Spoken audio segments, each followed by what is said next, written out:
주영진의 뉴스 브리핑 정치권 소식은 김명수 대법원장 후보자에 대한 임명 동의안 국회 표결, 사실상 중계방송이 될 것 같습니다. 오늘 오후 2시 국회 본회의가 열릴 예정이었는데요. 아직까지 시작되지는 않았습니다. 김명수 후보자에 대한 인사청문 특위의 보고서가 아직 정세균 국회의장에게 전달되지 않아서 절차적인 문제로 아직 본회의는 시작되지 않았습니다. 지금 화면에서 보시는 것처럼 여야 의원 대부분이 국회 본회의장 안에 들어와서 자리에 앉아 있습니다. 잠시 뒤에 정세균 국회의장이 임명 동의안 안건을 본회의에 상정하고 나면 표결이 진행될 것으로 예상이 됩니다. 그러면 여야 모두 오늘 김명수 후보자에 대한 임명 동의안, 여당은 당연히 통과시켜야 한다고 주장을 하고 있지요. 반면에 자유한국당과 바른정당은 반대 의견을 당론으로 정했습니다. 그러다 보니 캐스팅 보트 결정권은 국민의당에 있는 것이 아니냐 이런 분석이 나오고 있는데 오늘 아침 회의에서 여야 원내 지도부 어떤 얘기했는지 여러분 한번 들어보시면 오늘 임명 동의안 표결 전망 여러분도 하실 수 있을 것 같습니다. 여소야대의 4당 체제라는 조건 속에서 야당의 협조 없이는 한 발짝도 앞으로 나아갈 수 없음을 정부 여당은 너무나 잘 알고 있습니다. 오늘 표결이 여야 협치의 진정한 출발점이 될 수 있도록 야당의 현명한 선택을 간곡히 호소드립니다. 의원 개개인이 헌법기관으로서 법치 질서의 마지막 보루인 사법부마저 코드화, 이념화, 정치화되지 않도록 이것을 강력하게 막아야 한다는 호소를 드립니다. 사사로운 이해관계를 떠나 오로지 독립적인 사법부를 수호할 수 있는 인물인지라는 단 한 가지 높은 기준을 적용해서 판단해 주시기를 바랄 뿐입니다. 논의 과정에서 여러 가지 의견 교환이 있었고 또 일부 그에 대한 반대 의견도 있었습니다만 절대다수 소속 의원들의 의견을 모아서 반대 입장을 당론으로 채택하기로 했다는 말씀 드리겠습니다. 이번에도 별다른 사유 없이 부결된다면 국회는 해산하라는 말을 들어도 할 말이 없습니다. 국민의당은 누구를 위한 캐스팅 보트를 할 것입니까? 이번 표결로 그 답은 드러나게 될 것이고 책임 또한 지게 될 것입니다. 정치평론가 박상원 박사, 박창환 장한대 교수, SBS 윤춘호 논설위원과 함께 자세히 여러분께 전해드리겠습니다. 세 분 어서 오십시오. 네, 안녕하십니까. 윤춘호 의원. 네. 지금 각 당 지도부 얘기 들어보니까 입장들은 분명히 정해진 것 같은데 안철수 국민의당 대표 얘기는 해석이 좀 어려워요. 해석이 그렇게 어려울지는 않죠. 사실은 안철수 대표 뜻은 상당히 확고한 것 같습니다. 오늘 이제 키워드로 제시한 것이 사법부의 독립성을 수호할 수 있는 인물이냐라고 하는 그 기준으로 판단을 해달라고 주문을 한 건데 그것은 안철수 대표 개인적으로는 여전히 김명수 대법원장 후보자에 대해서 부정적이라는 뜻을 표명했다고 이해해야 될 것 같습니다. 다만 국민의당 내부에서 보면 박지원 의원이랄지 정동영 의원 같은 호남계 중진들이 찬성의 뜻을 분명히 하고 있고 그다음에 전체적인 기류도 역시 찬성 쪽으로 좀 기울고 있는 것 같고요. 단적으로 이제 김동철 원내대표가 반대보다는 찬성이 좀 많은 것 같다고 그렇게 이야기를 했거든요. 그렇게 보면 국민의당 입장도 어느 정도 찬성 쪽으로 기울어진 것이 아닌가 이렇게 예상이 됩니다. 공식적으로는 말이죠. 일총에서 당론은 정하지 못했고 찬성합시다, 반대합시다 결론은 못 내렸고 의원들의 자율투표에 맡긴다. 공식적으로 이렇게 결론을 내린 거죠? 그렇습니다. 이제 내부적으로는 이제 권고적 당론으로 하자라고 하는 말도 있었는데 지금까지 계속 자율투표하겠다고 하는 걸 국민의당 원내 지도부가 계속 주장을 해왔기 때문에 투표 당일인 오늘 그걸 뒤집기는 어려웠겠죠. 그렇지만은 원내대표가 공개적으로 찬성이 많은 것 같다고 이야기를 한 걸 보면 어느 정도 입장은 정해졌다고 봐도 될 것 같습니다.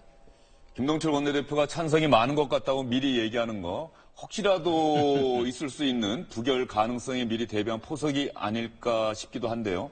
어제 국민의당 의총장에서 이제 그 안철수 대표는 원론적으로 헌법기관이니까 알아서 좀 했으면 좋겠다라고 했는데 그 이후에 이제 박지원 전 대표 그다음에 정동영 의원 권고적 당론 말씀하셨는데 박지원 대표가 굉장히 강하게 찬성해야만 되는 이유에 대해서 설명을 좀 한 것 같고 이게 아마 호남 의원들의 마음을 많이 좀 움직일 것 같다는 생각이 들고 또 눈에 안 보이는 측면이 있는 게 이제 김성식 의원인데 김성식 의원이 이제 후보자와 고등학교 동기입니다. 근데 김성식 의원이 의정 활동을 비교적 좀 합리적으로 해오신 분 아닙니까? 그렇기 때문에 의원을 전부 1대1로 만나서 내가 저 친구를 잘 아는데 정말 괜찮은 친구다 이렇게 굉장히 열심히 노력을 좀 한 것 같아요. 한 것 같고 그렇기 때문에 호남의 정서와 또 그 후보자가 갖고 있는 인간적으로 큰 인심을 좀 잃지 않은 측면 또 청문회 과정에서 결정적 좀 하자가 없었던 측면을 고려한다면 국민의당 내에서도 무난하게 좀 이렇게 찬성적으로 기우는 의원 숫자가 좀 많아 보인다는 것이 좀 현장적인 느낌입니다. 그렇기 때문에 개인적으로 좀 감히 예측을 해보면 통과될 가능성이 상당히 좀 높다고 저는 봅니다.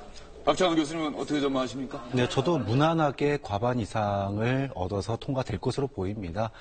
일단은 지난번 헌재 소장 낙마로 인해서 지금 여권표로 분류될 수 있는 측이 단단하게 결집이 돼 있는 상태고요. 캐스팅 보드를 진 국민의당도 지난번보다는 좀 많이 부담을 좀 느끼는 것 같아요. 일단 호남 민심도 신경을 써야 되고 무엇보다도 김희수 후보자의 이 독립성 얘기를 하기는 하는데 김희수 후보자에 대한 뭐 춘천 법원장 할 때도 지금 이제 나오는 이야기들이 판사들에게 일절 뭐 전화하지도 않고 그러니까 즉 독립성을 유지를 했다라는 거죠. 개입을 하지 않았다. 이런 부분들이 나오고 있어서 뭐 개인적인 인연이라든지 아니면은 뭐 이런 걸 떠나서라도 이 사법부의 독립성 부분에 대한 어느 정도의 그 명분을 국민의당에게 준 거 아니겠느냐. 좀 그런 점에서 뭐 오늘 일부 언론 보도를 보니까 반대가 한 16분 정도라고 일부 언론에서는 또 분류를 하더라고요. 예. 그렇게 보면 좀 무난하게 과반 이상으로 오늘 통과하지 않을까 싶습니다. 지금 두 분 말씀은 가만히 들어보면 김희수 헌법재판소장 후보자에 대한 임명동의안이 부결된 것이 김명수 후보자에게는 오히려 약이 될 수 있다 이렇게 보시는 겁니까? 뭐 그 측면도 있겠지만 사실은 헌법재판소장은 상징성이 강하지만 뭐 정치적 파괴력은 좀 약한 자리 아닙니까? 그렇다고 본다면 대법원장이 이제 굉장히 중요한데 이 문제는 뭐 다양한 청의에서 논란이 좀 됐던 것 같아요. 이제 예를 들어서 바른정당도 오늘 제가 몇 분 의원들하고 의총 분위기를 좀 전해 듣고 왔는데 가장 이제 문제시되는 게 바른정당은 중도 보수 정당 아니겠습니까? 보수적 센스를 갖고 있는데 기본적으로 이제 독립성과 편향성 문제에 대한 우려가 많았다는 겁니다. 그 얘기는 무슨 얘기냐면 그 김영수 대법원장 후보자가 이제 판사 안에 동아리 모임인 우리법연구회하고 그 다음에 이제 국제인권법연구회 회장 출신이라는 것인데 지금 우리나라 판사들 숫자가 한 3,300명 정도 된답니다, 약. 그것을 이념적 스펙트럼으로 쫙 펼쳐봤을 때 김영수 후보자가 어느 지점에 있냐 상당히 왼쪽에 있다는 것이고 또 코드 인사라는 것이 지금 그 청와대 법무비서관이 이 국제인권법 연구에 총무를 했던 김영현 비서관 아닙니까? 이렇게 봤을 때는 기본적으로 이념 공세를 하자는 것이 아니고 김영수 후보자가 갖고 있는 이념적 지향, 그다음에 그 어떤 서클 활동 이걸 봤을 때 상당히 좀 왼쪽에 치우쳐져 있다는 것은 부정할 수가 없다라는 게 아마 바른정당 의원들의 판단이었고 그다음에 중도정당이 일반적으로 강제적 당론 채택을 잘 안 합니다. 안 하는데도 불구하고 이 부분에 대한 우려가 깊다는 것은 역설적으로 말하면 보수 진영에서 봤을 때 역시 김명수 후보자가 갖고 있는 그 좀 약간의 왼쪽에 치우친 측면, 그 측면에서 좀 활동해왔던 바들이 상당히 찬성하기에는 좀 부담스러운 거 아니냐 뭐 이런 전망도 있습니다. 지금 왼쪽이라고 표현하신 게 말이죠. 어떤 면에서 보면 좀 인상 비평일 가능성 있지 않습니까? 박 교수님 네. 어떻게 보세요? 저도 상당히 지금 왜냐하면 얘기하실 때 재판관, 헌법, 그러니까 법을 적용해야 되는 사법부에서 일하는 법관들은 기본적으로 물론 뭐 이념에 따라서 판결의 결과가 달라지긴 하겠습니다만 그런 얘기가 있지 않습니까? 기본적으로 중도 보수라고 봐야 되는 것 아니냐. 사실 이 법관 임명할 때요 보면은 뭐 성적도 좋아야 되지만 여러 가지를 보고 결정을 하는 거 아니겠습니까? 검사도 마찬가지고요.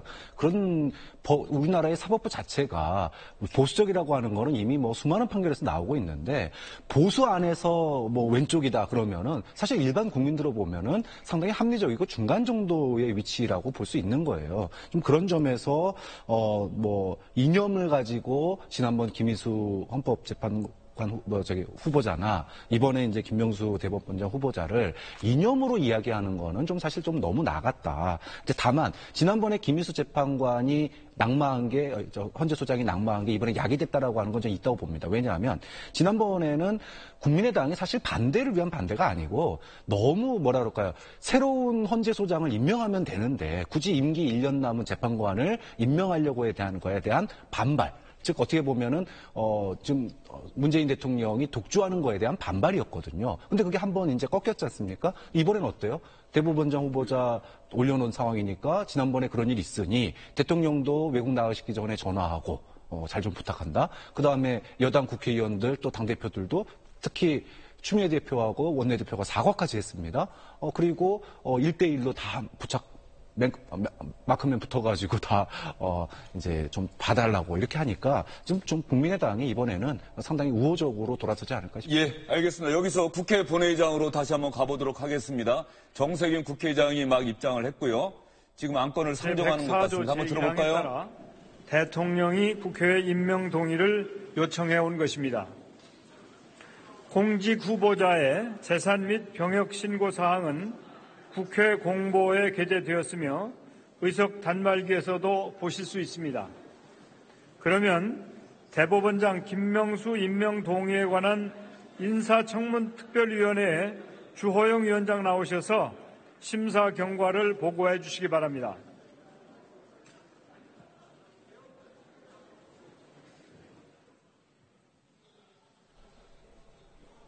예, 국회 본회의 임명동의안 표결의 절차상 국회 인사청문특위위원장을 맡았던 주호영 의원이 경과 보고서를 김명수 임명동의에 관한 인사청문특별위원회 잠깐 주호영 들어보시죠. 위원장입니다. 지금부터 대법원장 김명수 임명동의안에 대한 심사 경과를 보고드리겠습니다.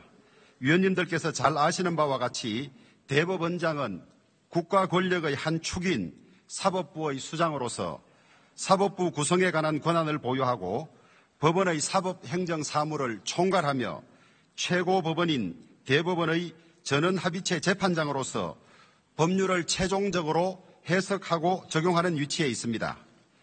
우리 인사청문특별위원회는 대법원장의 이러한 위상과 역할을 고려하여 9월 12일과 13일 양일간에 걸쳐서 청문회를 개최하여 후보자의 대법원장으로서의 자질과 전문성, 청렴성과 도덕성, 사법제도나 사법정책에 대한 소신 등을 검증하였고 9월 20일 더불어민주당, 국민의당, 바른정당 등 3개 교섭단체 간의 합의로 심사 경과 보고서를 채택하였습니다. 전체적으로 인사청문회에서의 질의와 후보자의 답변 내용, 증인 및 참고인의 진술을 종합해 볼 때 대법원장 후보자에 대한 종합 의견의 결론은 다음과 같습니다. 먼저 적격하다는 의견입니다. 일부 청문위원은 다음과 같은 이유로 후보자가 대법원장에게 요구되는 능력과 자질을 갖춘 것으로 판단된다는 견해를 제시하였습니다. 후보자는 약 30년 동안 법관으로 재직하면서 다양한 재판 업무를 경험한 실무에 정통한 법관일 뿐만 아니라 대법원 재판연구관 민사조장과 민사실무제요 발간위원으로 참여하는 등 해박한 법률 지식과 전문성을 갖춘 법관으로 평가받아 왔습니다. 특히 사법관료화의 원인 중의 하나로 지적되는 법원 행정처 근무 경험이 없다는 점은 잘못된 사법행정의 구조와 관행을 따를 위험이 없어 사법부 관료화를 극복하고 법원 내부로부터의 법관 독립을 지켜낼 수 있는 적격자임을 방증하는 것입니다. 지난 30여 년간 선고한 판결은 후보자가 정치적으로 전혀 편향되지 않았음을 보여주고 특히 환경미화원이 근무복 냄새 때문에 대중교통을 이용하지 못하고 오토바이로 출근한 경우 업무상 재해에 해당된다고 인정한 판결, 6.25 참전용사의 근무 환경으로 인한 질병에 대하여 국가유공자로 인정한 판결 등을 고려할 때 사회적 약자 및 소수자 보호를 위한 판결을 해왔음을 알 수 있으며 향후에도 국민의 기본권 보장 및 사회적 약자 보호에 기여하겠다는 소신을 밝히고 있습니다. 후보자는 법관의 명예와 자긍심을 소중하게 생각하고 사법부의 신뢰 회복을 대법원장의 소중한 소명과 과제로 인식하고 있습니다. 적정하고 충실한 심리가 보장되는 재판에 보다 무게를 둠으로써 재판에 대한 당사자의 신뢰를 제고하겠다고 밝혔고, 특히 정관예우 문제를 인정하고 사법부 신뢰 회복의 방안의 하나로서 정관예우 문제 해결에 확고한 의지를 가지고 있으며 퇴임 후 변호사로 개업하지 않겠다고 밝혀 법조 사회의 모범이 될 것으로 기대됩니다. 후보자는 춘천지방법원장으로 재직 시 법관 사무 분담을 판사회의에서 정하고 기획법관을 판사들이 직접 선출하도록 하는 등 법원장의 권한 분산과 민주적 절차의 도입을 통해서 사법행정개혁을 추진해 왔으며 사법행정권 남용 의혹 해결의 적임자로서 이를 해결하겠다는. 네, 주호영, 김명수 대법원장 후보자 인사청문회를 담당했던 주호영 인사청문특위위원장의 경과 보고가 진행 중입니다. 지금 들으신 내용은 청문 보고서에서 인사청문회 해봤더니 김명수 후보자가 적격이다, 자격이 있다라고 하는 의원들이 그 이유를 이렇게 얘기하고 있다는 걸 설명하고 있고요. 아마 잠시 뒤에는 부적격이다라고 주장하는 의원들의 그 사유에 대해서도 읽고, 주호영 위원장이 경과 보고를 다 끝내고 나면 그 다음에 정세균 국회의장이 표결 시작을 선언하고 그러면서 투표가 시작될 것 같습니다. 그러면 어떻습니까? 대법원장 후보자도 똑같죠? 출석 의원 그렇습니다. 과반 찬성 있으면 되는 그렇습니다. 거죠? 과반 의원 출석 의원 과반 찬성이면은 이제 의결이 되는 건데요. 지금 정확히 몇 명이 나와 있는지 확인은 되지 않습니다만은 적어도 한 267명 이상은 나왔을 것 같아요. 현재 국회 제적이 원래는 300석이어야 하는데 안철수 전 대선 후보가 사퇴한 노원 쪽이 한 명이 비어있기 때문에 299석. 그렇습니다. 그래서 150석이면 이제 무조건 되는 걸로 봐야 되겠죠. 다 나온다면. 그렇습니다. 예. 그리고 그런데 지금 각 당에서 최종적으로 지금 출석 의원 숫자가 확인이 되진 않고 있어요. 네. 않고 있지만은 하여튼 150석이 문제일 것 같습니다. 그렇게 보면 일단 예상을 한번 해보면 여권 표가 지금 130표가 확정이 돼 있죠. 그러면 문제는 이제 국민의당 40명 의원 가운데 몇 명이나 이제 찬성하느냐에 따라서 달라질 것 같은데, 지금 분위기로 봐서는 아까 박창환 교수님 말씀하신 것처럼 한 25명 정도는 뭐 찬성이 거의 확실한 것 같고요. 그다음에 바른정당의 하태경 의원도 개인적으로 찬성이라는 뜻을 밝힌 게 있고, 그다음에 이제 당론으로 이제 반대 입장을 확실히 하고 있는 자유한국당에서도 일부 의원들의 이탈표가 나올 가능성도 있거든요. 그렇게 보면 저는 160표 안팎으로 찬성 가능성이 있지 않느냐, 이렇게 저는 예상을. 윤춘호 위원은 160표 정도 나와서 찬성 통과될 것이다, 이렇게 전망하셨는데 두 분도 한번 전망을 해보시죠. 나중에 결과 바로 나옵니다. 결과 나오고 나면은 오늘 가장 부정확하게 말씀하신 분은 나중에 다음 출연 때 어떤 벌칙이라도 한번 드려야겠습니다. 예. 아니, 먼저 말씀하시죠. 160표라고 제가 또 했습니다. 160표 하면 윤춘호 의원 따라가는 것 같은데, 예. 한 157, 8표 정도에서 통과가 되지 않겠나 이런 생각이 듭니다. 논리적 근거를 갖고 얘기하시는. 네, 상당히 좀 갖고 예. 있는데, 설명해 주시죠. 제가 뭐 이렇게 취재해본 바에 의하면 뭐 그런 정도인 것 같다는 생각이 들고, 157표나 뭐 160표나 거기서 거기인데, 어쨌든 전체적으로는 국민의당에서 좀 많이 움직인 것 같고, 그 다음에 그 바른정당하고 한국당에서도 한두 표 정도는 그 소신투표가 나올 수도 있기 때문에 한 157에서 160 정도가 아니겠나 이런 생각이 듭니다. 예, 박창환 교수님은요? 저도 비슷합니다. 299명 기준으로 봤을 때 160 정도는 나올 거라고 예상을 합니다. 예, 170은 어렵다고 보시는 거예요? 뭐 조금 넘을 수는 있겠지만 170까지는 그러니까 당론으로 정한 당이 두 당이나 있습니다. 이타표가 나온다고 하더라도 소수일 수밖에 없기 때문에 170은 좀 어렵지 않을까 이렇게. 예, 저희가 이야기 나누는 동안에도 화면은 국회 본회의장을 좀 보여주셨으면 좋겠어요. 주호영 위원장이 얘기하신 장면이라도 좀 보여주셔서 현재 상황이 어떻게 변하는지 저희가 좀 보면서 얘기를 할 수 있게 좀 해주십시오. 주호영 인사청문특위위원장이 계속해서 인사청문특위의 경과 보고 적격이다 부적격이다 그 내용을 의원들에게 설명을 하고 있습니다. 의원들은 인사청문회에 직접 참여하지 않은 의원들은 아무래도 주호영 위원장의 경과 보고 잘 듣겠죠? 유심히 들을 겁니다. 유심히 들을 테고 또 워낙 중요한 표결이기 때문에 본회의장이 들어오기 전에 청문회 보고서랄지 이런 것들도 좀 상세하게 읽었을 거라고 보고요. 그다음 각 당에서 반대면 반대하는 논리를 정리해서 알려줬을 테고 찬성의 논리도 당연히 그랬겠죠. 그랬을 테고 그다음에 지금 김명수 후보자의 찬성 가능성이 높다고 보는 것은 어쨌든 자유한국당이 나중에 빠졌습니다마는 바른정당과 국민의당까지 포함해서 심사 보고서를 공동으로 채택했다는 게 굉장히 중요한 포인트예요. 그렇다고 보면 저것은 찬성의 전조등이라고 봐도 될 것 같습니다. 그런데 이번에 자유한국당과 바른정당이 당론으로 일부 의원들이 다른 의견을 제시하긴 했습니다만 당론으로 대법원장 후보자 인준안에 우리는 반대 투표를 던집시다라고 결정하는데 혹시 이것이 영향을 미치지 않았을까 싶어서 한번 보여드리겠습니다. 문재인 대통령이 유엔총회에 참석하기 위해서 출국하기 전에 국민의당 안철수 대표와 김동철 원내대표에게 전화를 걸어서 협조를 요청했다 이런 얘기가 있지 않습니까? 이 내용을 국민의당에서 먼저 공개를 한 겁니다. 김철근 대변인이 어제 문재인 대통령이 협조 요청 전화를 했다. 안철수 대표는 건강히 잘 다녀오시라고 얘기를 했다. 그런데 이 내용이 알려지니까 자유한국당과 바른정당에서 나온 반응이 상당히 불쾌하다는 반응입니다. 자유한국당과 바른정당. 특정 야당에만 대통령이 전화한 것은 부적절하다. 바른정당 말만 협치지 결국 맞는 상대하고만 대화하겠다는 것 아니냐.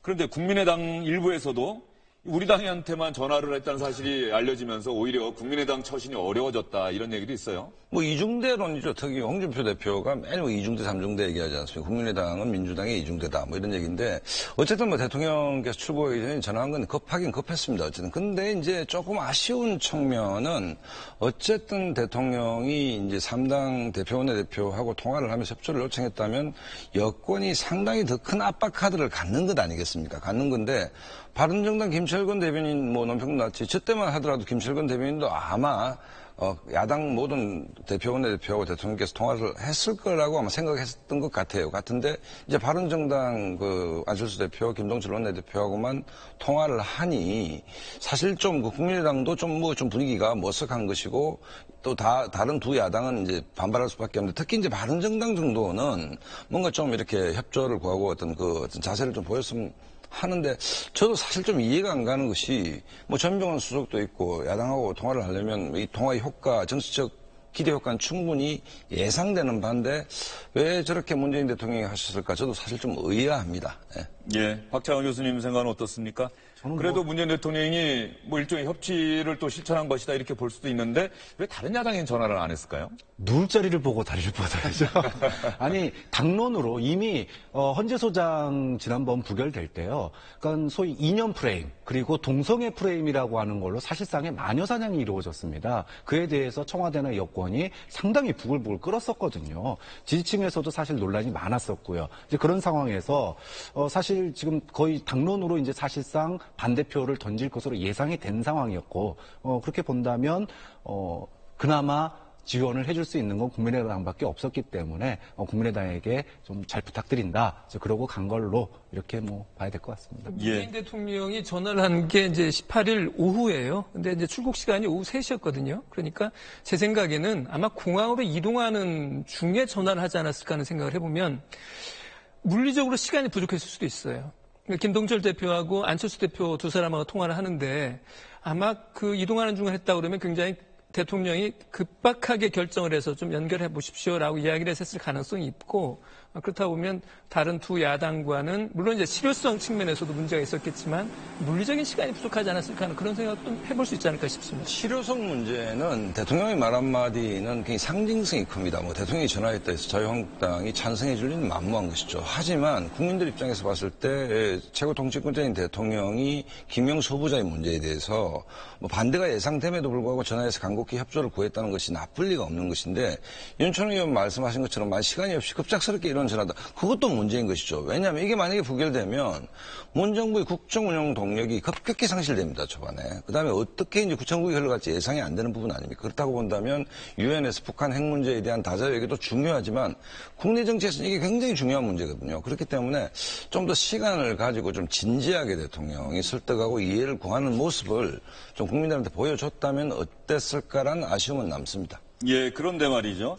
이렇게 될 줄 알았더라면 민주당이나 청와대에서 처음에 김희수 후보자 인준안이 부결됐을 때 할 말은 많지만 국회의 의견인 만큼 존중하겠습니다라고 반응을 했으면 어쩌면 김명수 후보자 지금 임명동의안 앞두고서는 상대적으로는 상황이 더 좋았을 수도 있는데 당시에 대단히 공세적으로 나왔잖아요. 네. 촛불 민심이 국회로 향할 수도 있다. 이건 납득할 수가 없다. 청와대에서 직접 입장도 발표하고요. 네. 저는 분명히 이유가 있다고 생각합니다. 지금 문재인 대통령이 왜 바른정당이나 자유한국당에 전화를 안 했느냐.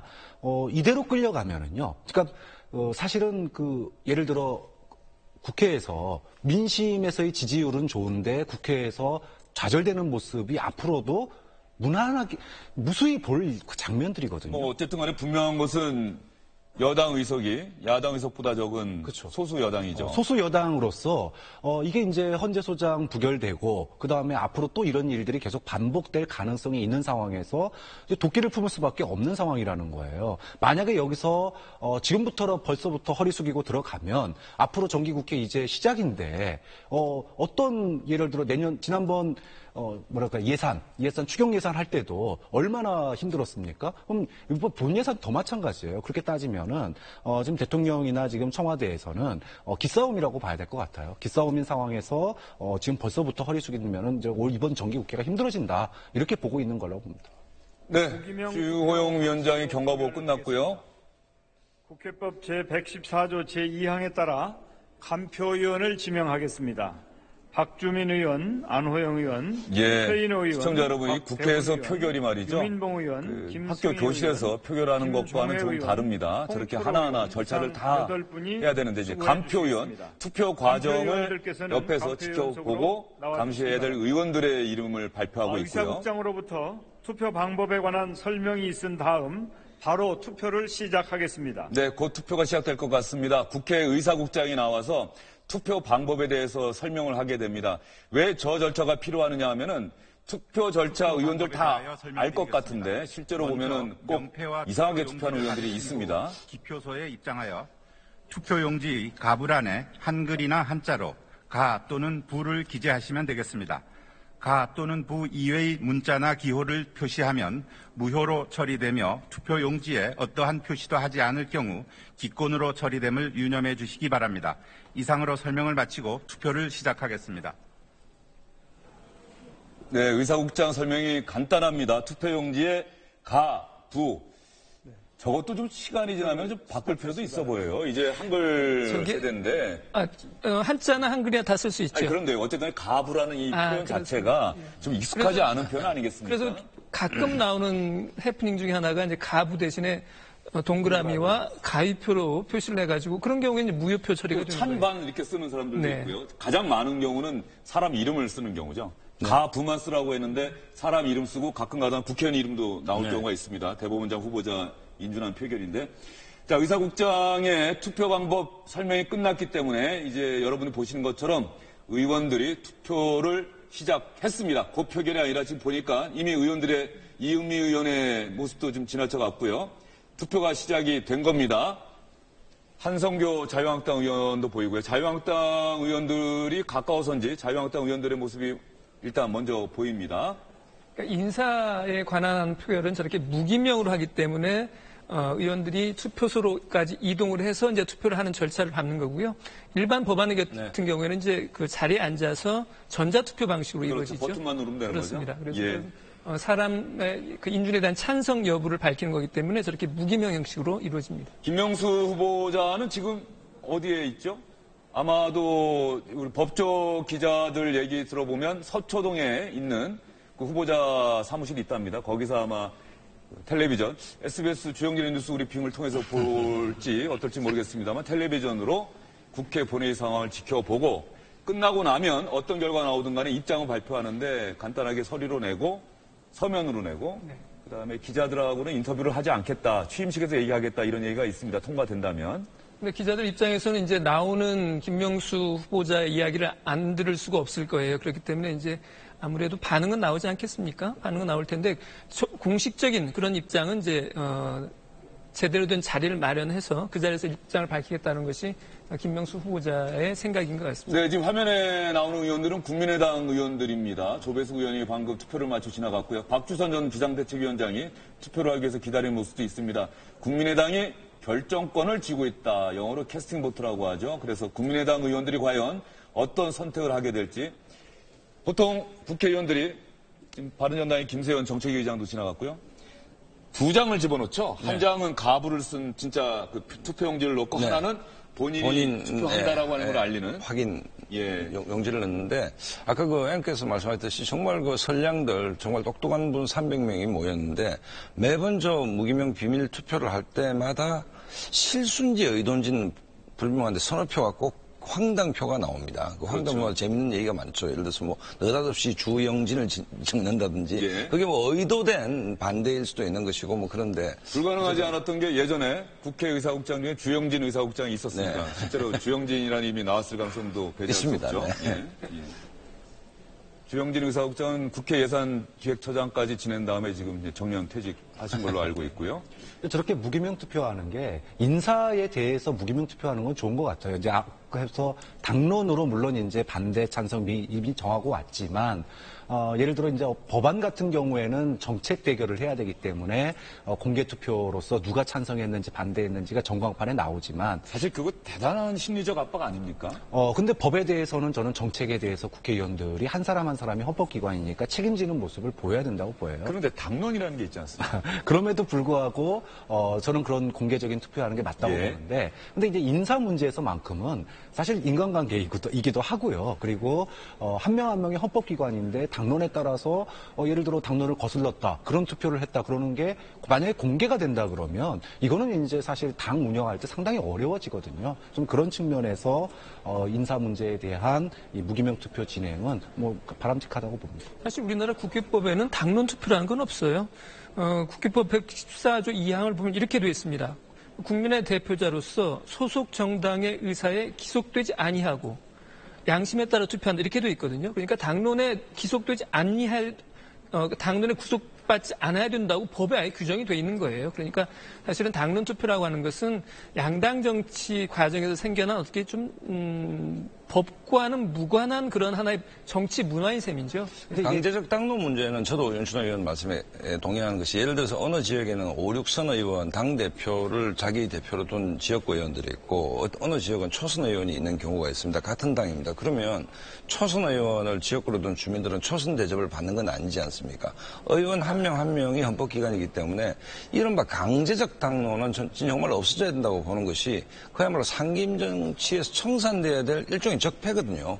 한 분 한 분이 헌법기관인데 또 국민의 그 권한을 위임받았는데 보수의 명에 따라 아니면 자기가 속한 당의 명에 따라 지역 주민의 의사와 관계없이 강제적으로 움직인다면 국회의원을 둘 이유가 없는 것이겠죠. 사실상 그렇기 때문에 당론이라고 하는 것을 무기로 해서 다음 총선의 뭐 공천권과 연관지었고 실제로 또 공천권을 그렇게 행사했던 그것이 이제 과거 정치 유물이다 이런 얘기가 있는데 여전히 지금도 국회의원들은 당론이라는 것이 정해지면 어쨌든 간에 자유한국당과 바른정당은 당론으로 반대 투표를 결정하지 않았습니까? 아무리 무기명 투표라고 하더라도 그런 부분들이 소속 의원들에게는 심리적 압박감이 되지 않을까요? 또 한편으로는 이제 정치적 결사체가 정당 아니겠습니까? 그렇다면은 정치적 결사체로서 한 그 정치적 단위가 공동의 의견을 가지고 행동하는 것은 그것도 또 자유로울 수 있어요.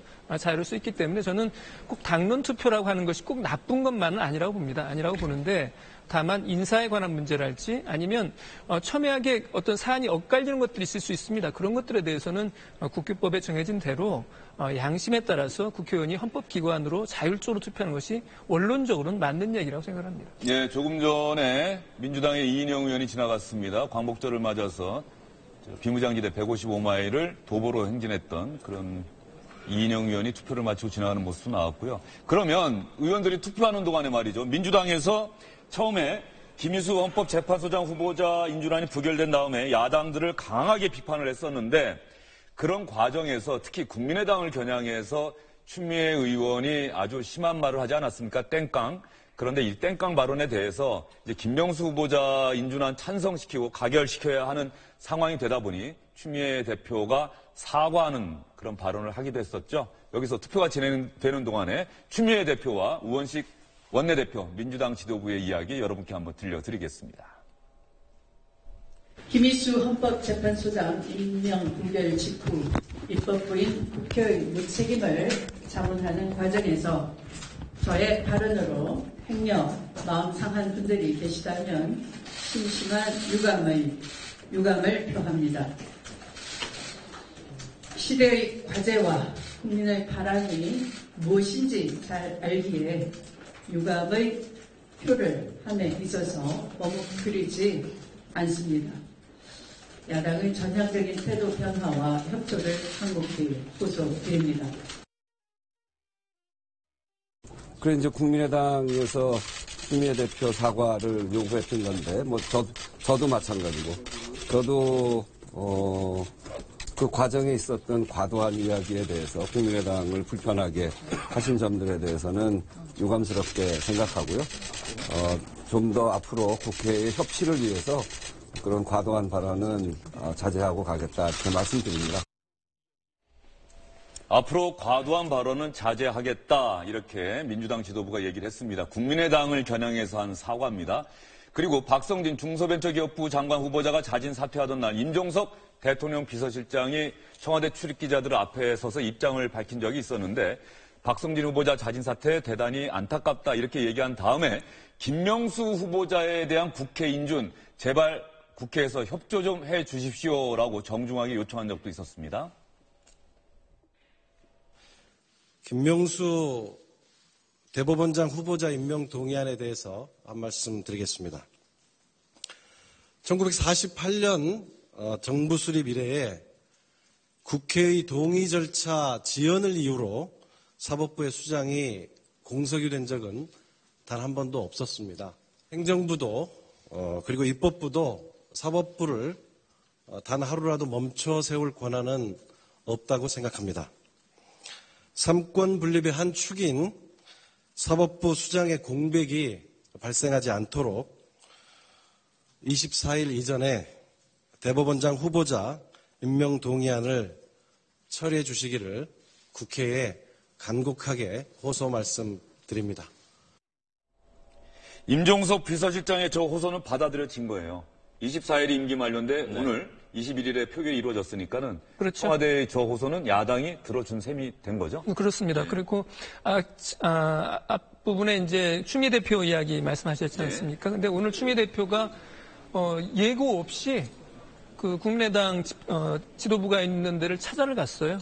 그래서 안철수 대표를 만나려고 그러니까 안철수 대표가 오늘 청주에서 지방 일정이 있거든요. 그래서 안철수 대표는 못 만나고 김동철 대표는 만났어요. 만나서 팔짱 끼는 모습까지 연출하면서 간곡하게 정말 호소를 했습니다. 그리고 오늘 우원식 대표가 좀 이따 나올지 모르겠는데요. 넥타이 색깔이 파란 초록색이에요. 이 초록색 하면 국민의당의 일종의 상징 색깔인데 저것도 무슨 의미를 담아서 맨 것 같아요. 그런데 제가 듣기로는 우원식 원내대표가 정치적 사표, 예전에 민주화 운동할 때도 스승으로 모시고 큰형님으로 모셨던 분이 김근태 전 열린우리당 의장입니다. 전 보건복지부 장관.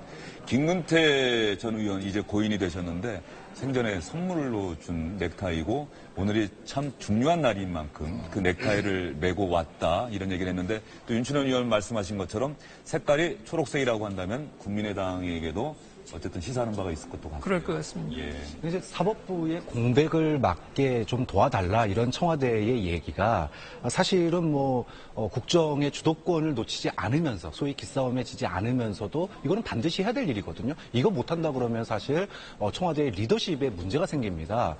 그렇지만 또 이것 때문에 너무 이제 야당의 저자세를 가질 수는 없어요. 그러면은 그 역할을 누가 해야 되느냐? 여당 지도부가 해야 되는 거죠. 좀 그런 점에서 오늘 굳이 이제 안 만나겠다라고 하는 안철수 대표의 방에 찾아간 이유가 그런 어떤 진정성 이런 것들을 좀 절박함 이런 거를 보여주기 위해서 이제 갔는데 제가 지난주에도 이 얘기 우리가 했던 것 같아요. 지난주에도 여당 지도부는 이게 결국은 공백 여부를 떠나서 사법개혁을 국민을 위해서 하는 거지 않습니까? 그러면은 엎어질 때 확실하게 엎어지는 모습을 보여줘야 되는데, 사과도 조금 늦었고요. 그래서 이왕 사과하고 또 오늘 찾아가는 모습까지 보였는데, 이번뿐만 아니라 정기국회에서 여당 지도부의 저런 모습이 앞으로 좀 많이 필요하지 않을까.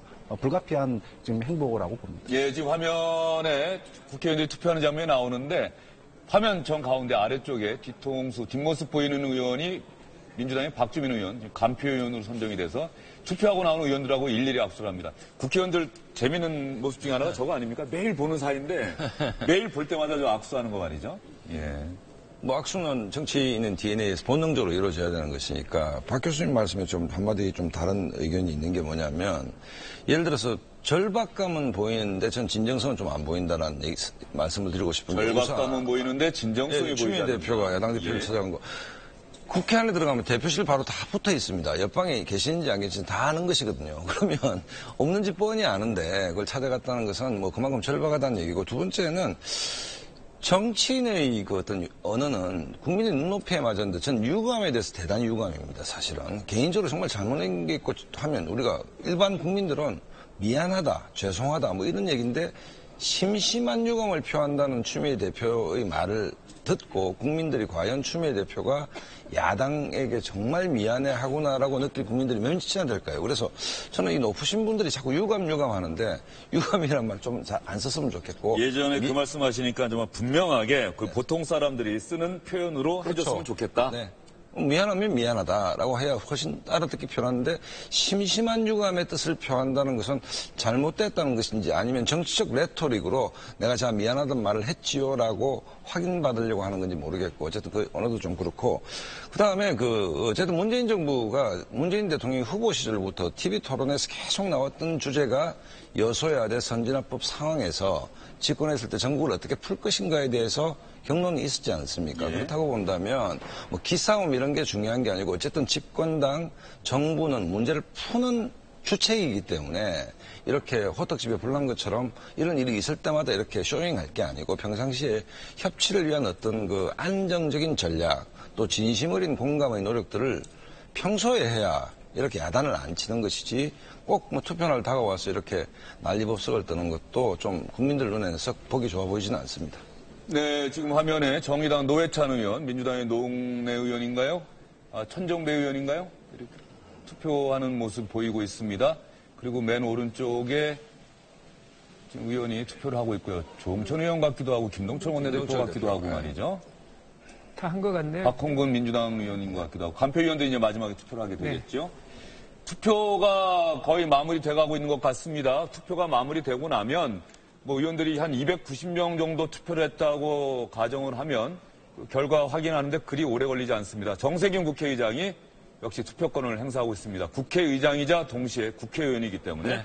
다만 당적은 없죠? 무당적입니다. 네. 우리 국회의장이 정치적 중립성 보장하기 위해서 국회법에 의해서 국회의장이 되면은 그 순간 당적을 이탈하도록 되어 있는 거죠? 그렇습니다. 정세균 국회의장도 역시 마찬가지로 동료 의원들과 악수를 하고 있고, 김문성 바른정당 의원이군요. 뒤늦게 달려오는 의원들이 좀 일부 있네요. 예. 이종구 의원이 투표하기 위해서 오다가 정세균 국회의장과 악수하는 장면도 막 보였고요. 자, 이제 투표가 거의 마무리돼가고 있는 것 같습니다. 국회의장이 투표하면 사실상 투표가 거의 끝난 겁니다. 잠시 뒤에 정세균 국회의장이 다시 의장석에 올라가서 투표 완료 선언을 하게 되고요. 조금 있다가 개표 개시 선언을 하게 되고, 그 개표는 아마 길어도 5분, 10분은 걸리지 않죠. 10분 이내에 결론은 나올 거예요. 예. 네. 그리고 당시 민주당 의원들, 민주당 간표 의원들, 자유한국당 간표 의원들의 표정을 보면 대충 결과는 짐작할 수가 그렇습니다. 있죠. 앞에 있는 사람들이 보면 대충 숫자가 몇이야라고 하는 게 들리거든요. 그리고 보면 이제 거기서 작은 반응이 나오게 돼 있습니다. 예, 현장 기자 시절 위쪽에 기자석이 있는데 항상 그 간표 의원들의 입모양을 주시해서 지켜봤던 기억이 있습니다. 왜냐하면 숫자를 지도부에 알려주거든요. 뭐 손가락으로 알려주기도 하지만 대부분 말로 알려주기도 하는데, 추미애 민주당 대표가 이제 투표를 마쳤습니다. 여당으로서는 진짜 오늘 결과가 사활이 걸렸다고 해도 과언이 아닌 상황이지 않습니까?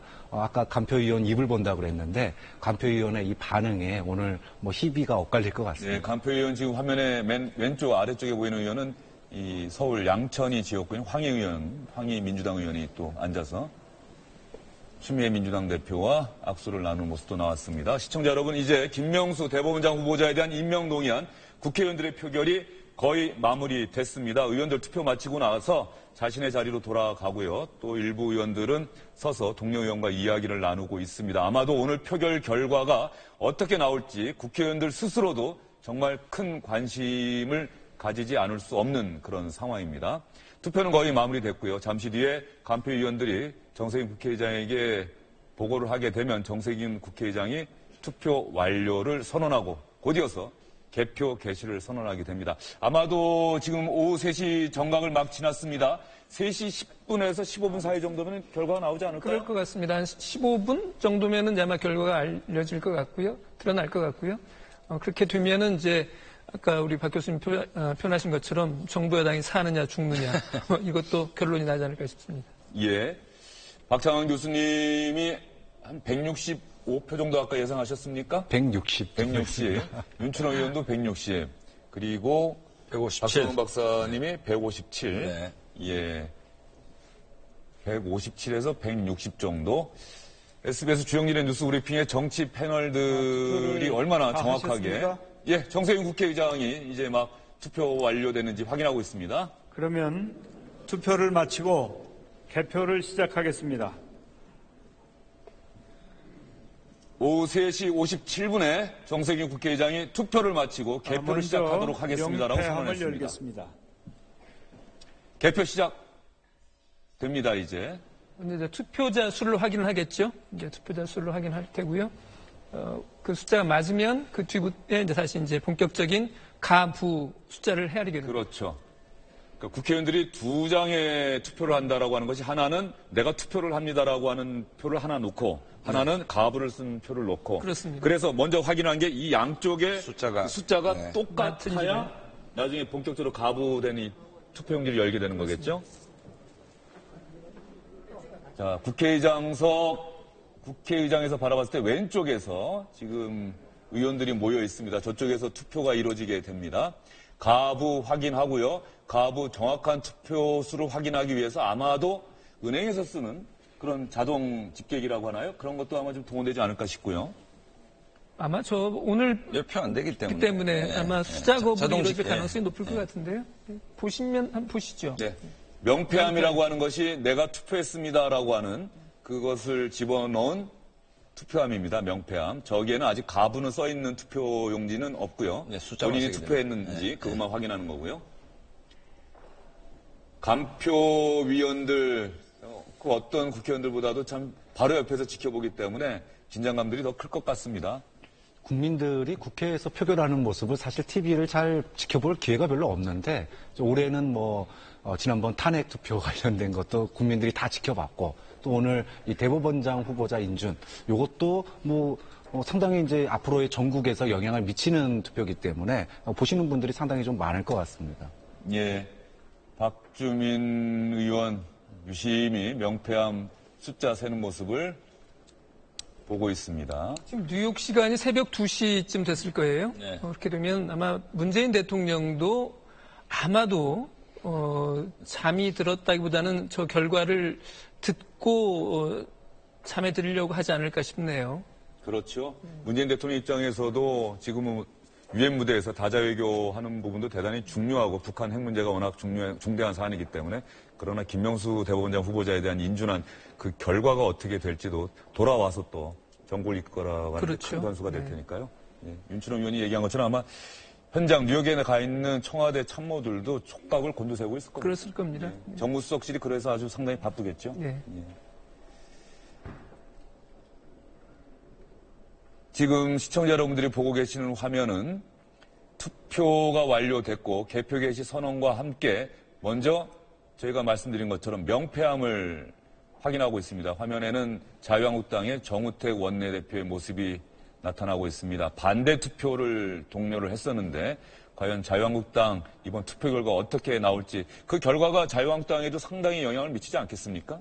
자유한국당 내에 큰 영향은 지금 문재인 정부가 갖고 있는 부담보다는 훨씬 덜 하죠, 사실. SNS에는 말이죠. 네. 홍준표 대표가 아직까지 대법원에서 최종적으로 판결이 나지 않았기 때문에 이 대법원장 후보자 인준안 그 결과가 홍준표 대표 입장에서는 그래서 더 촉각을 곤두세운 것 아니냐 이런 글들이 많이 보이더라고요. 그렇게 충분히 유추할 수 있는데 예를 들어서 대법원장이 바뀌었다 해서 무죄될 게 유죄가 된다든지 이런 형태로 뒤바뀔 거라고는 생각지는 않습니다. 예. 근데 이제 그런 게 이제 홍준표 대표가 대법원에 계류돼 있기 때문에 이제 민감하게 보는 것인데 김명수 대법원장이 됐다 해서 그 자체가 근본적으로 뒤바뀌는 오히려 부담스럽기 때문에 더 좀 공정하게 하지 않겠나 이런 생각이 들고 김명수 대법원장 후보자가 문재인 정부에서 초대 대법원장이 됐는데 예를 들어서 그것을 야당 입장에서 정치적 탄압이라고 받아들일 만큼 얘기가 된다면 또 정치적 논란이 되지 되지 않겠습니까? 그렇기 때문에 명패수는 아마 오히려 불편부당하게 하지 않겠나 이런 생각이 듭니다.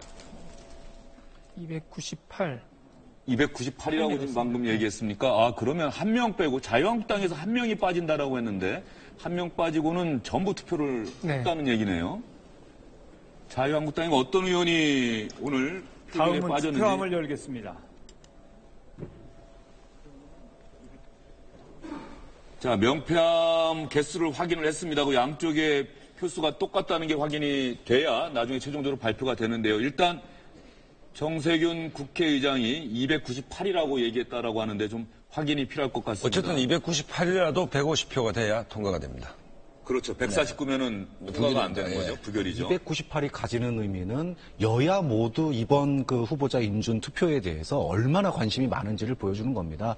사실 자유한국당에서는 지금 부결을 시키기 위해서 전원 참석을 독려를 했었는데 뭐 이 정도면은 자유한국당이 결집을 상당히 많이 했다. 오래간만에 좀 일사불란한 행동을 좀 보여주는 것 같고 또 여당 측에서도 한 명에 빠진 사람 없이 이렇게 다 나왔다라는 건데 이 표결 결과가 상당히 앞으로 정치권에 파장을 미칠 것 같습니다.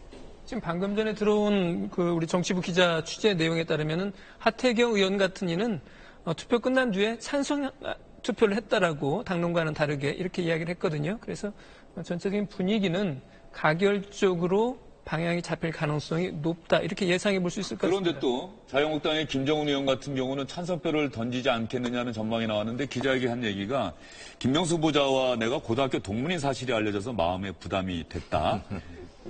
말을 좀 확실하게는 안 한 거예요. 찬성표 던졌는지. 아니 이게 좀 부산고등학교 출신이거든요. 김종원 의원도 그렇고 김성식 의원도 그렇고 김영수 후보자도 그렇고 이제 부산이 과거 비평균화 시절에는 부산고등학교, 경남고등학교가 양대 명문 학교 아니었습니까? 그렇기 때문에 솔직히 현실 정치를 한다면 동문들의 어떤 부담도 상당히 클 겁니다. 그 부산고 후보자 출신 대법원장이 되는데 국회의원들, 우리 동문 국회의원들이 반대를 했다라고 한다면 상당히 부담을 느낄 수밖에 없는 대목도 분명히 있으리라고 생각됩니다. 네. 지금 화면에는 바른정당 의석의 모습이 나오고 있습니다. 김무성 대표가 턱을 괴고 동료 의원과 이야기를 나누고 있고요. 정세균 국회의장은 이번 대법원장 후보자 임명동의안 표결을 위해서 해외 출장도 조금 미뤘죠? 그렇습니다. 카자흐스탄하고 이제 우즈베키스탄 출장 일정이 19일부터 잡혀 있었는데 그것도 미룬 거고요. 아마 이제 오늘 298명이 투표를 했기 때문에 가장 극적인 결과라고 그런다면 만약에 149대 동률이 나오면 이제 이렇게 과반이 안 되기 때문에 부결이 되는 거거든요. 이럴 경우에는 굉장히 극적인 투표가 될 텐데 뭐 결과에 한 2, 3분 이 정도면 나오지 않을까 싶습니다. 298명이 투표했다는 것 자체가 시사하는 바가 큰 것 같습니다. 여야가 말 그대로 총력전을 펼쳤다 이렇게 볼 수가 있을 것 같고요. 시청자 여러분 298명이 투표를 했기 때문에 김명수 후보자 어쨌든 간에 150표 이상은 얻어야 합니다. 150표가 안 되면 한 표라도 모자르면은 대법원장에 임명될 수가 없습니다. 지금 개표가 진행 중이고요.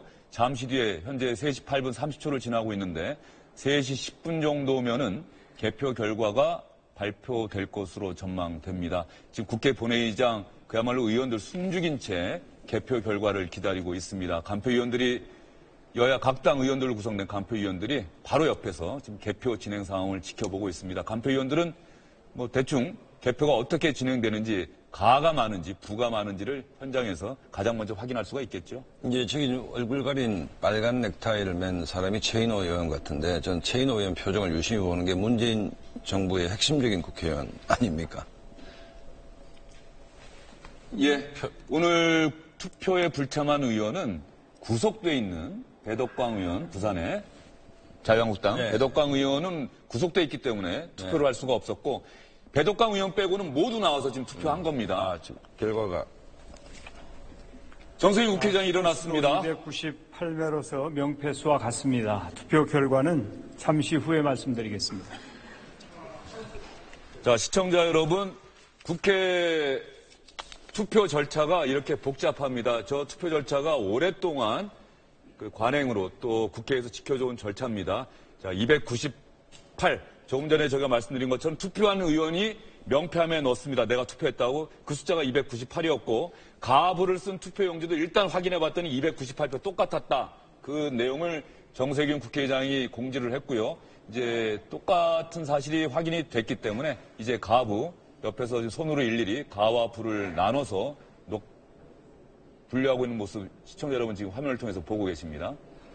역대 대법원장 후보자, 헌법재판소장 후보자, 국무총리 후보자 임명 동의안 이렇게 텔레비전에서 생중계했을 때가 있었을까요? 다 자막으로 속보 그렇죠. 자막만 넣고 그랬을 텐데. 주영진의 뉴스 브리핑이 있기 때문에 이런 생중계가 가능하다고 할 수도 있는 거죠. 예. 과거에 부결 사례가 없었기 때문에 사실 그다지 이렇게 관심을 안 가졌는데 부결된 적이 있죠. 최근에 이제 이렇게 정기승 대법원장 정기승 후보자가 대법원장 부결된 적이 있었는데 그건 노태우 정부 때문에 그렇습니다. 굉장히 오래전 일이고요. 1988년에 있었던 일인데요. 예.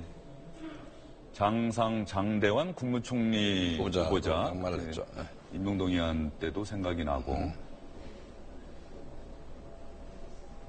간표위원들 지금 뒷짐은 지고 있습니다만 지금 얼마나 각 정당 입장에서 그 투표 결과가 앞으로 전국에 또 당에 미칠 영향이 큰 만큼 간표위원들이 그야말로 최전선에서 지금 눈으로 확인하고 있는 그런 상황입니다.